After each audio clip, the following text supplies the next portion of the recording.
Hi friends, welcome to my YouTube channel. ഞാൻ വന്നിരിക്കുന്നത് ഒരു കിടിലൻ സാമ്പാറിൻ്റെ റെസിപ്പിയുമായിട്ടാണ്.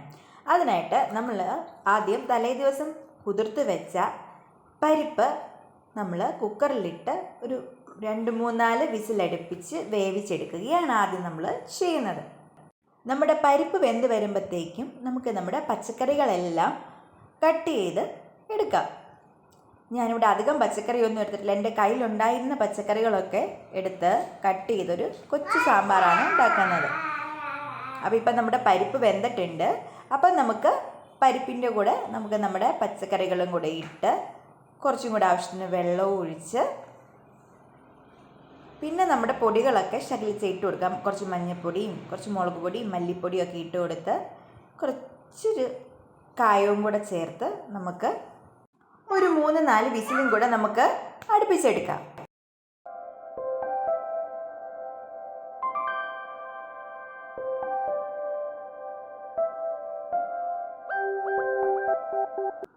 ഇപ്പം നമ്മുടെ സാമ്പാർ നല്ലതുപോലെ റെഡി ആയിട്ടുണ്ട്. കഷ്ണങ്ങളൊക്കെ നല്ലതുപോലെ വെന്തിട്ടുണ്ട്. ഇനിയിപ്പം നമുക്ക് ഇത് ഒരു ചട്ടിയിലേക്ക് മാറ്റാം. അതിനുശേഷം നമുക്ക് നമ്മുടെ മസാലക്കൂട്ടൊക്കെ റെഡിയാക്കണം. അപ്പോൾ ഇതൊന്നുകൂടെ ഒന്ന് ചെറുതായിട്ട് തിളച്ച് വരാനുള്ള സമയം കൊടുക്കുക. നമ്മുടെ സാമ്പാർ തിളച്ച് വരുമ്പോഴത്തേക്കും നമുക്ക് അടുത്ത സ്റ്റൗവിലൊരു ചട്ടി വെച്ച് നമുക്കതിലേക്ക്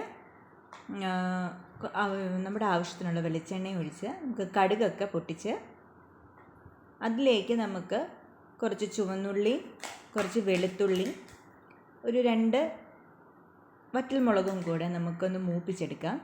പിന്നെ അതിൻ്റെ കൂടെ ആവശ്യത്തിന് നമ്മുടെ കറിവേപ്പില ഇടുക.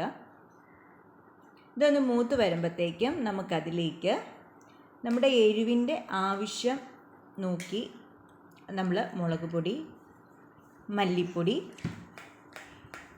ചേർത്ത് കൊടുത്ത് നല്ലതുപോലെ മിക്സ് ചെയ്യുക.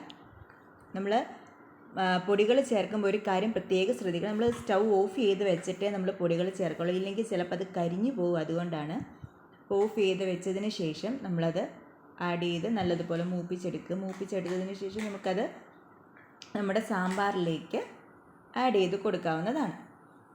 ഇപ്പം നമ്മുടെ സാമ്പാർ റെഡി ആയിട്ടുണ്ട്. ഇനിയിപ്പം നമുക്കിതിലേക്ക് ഒരു ചെറിയൊരു പൊടിക്കയും കൂടെ ചേർക്കാനുണ്ട്. നമ്മൾ ഒരു ചെറിയ നെല്ലിക്ക വലിപ്പത്തിൽ വാളംപുളി എടുത്തിട്ട് നമ്മളത് ഞരടി എടുക്കുകയാണ്.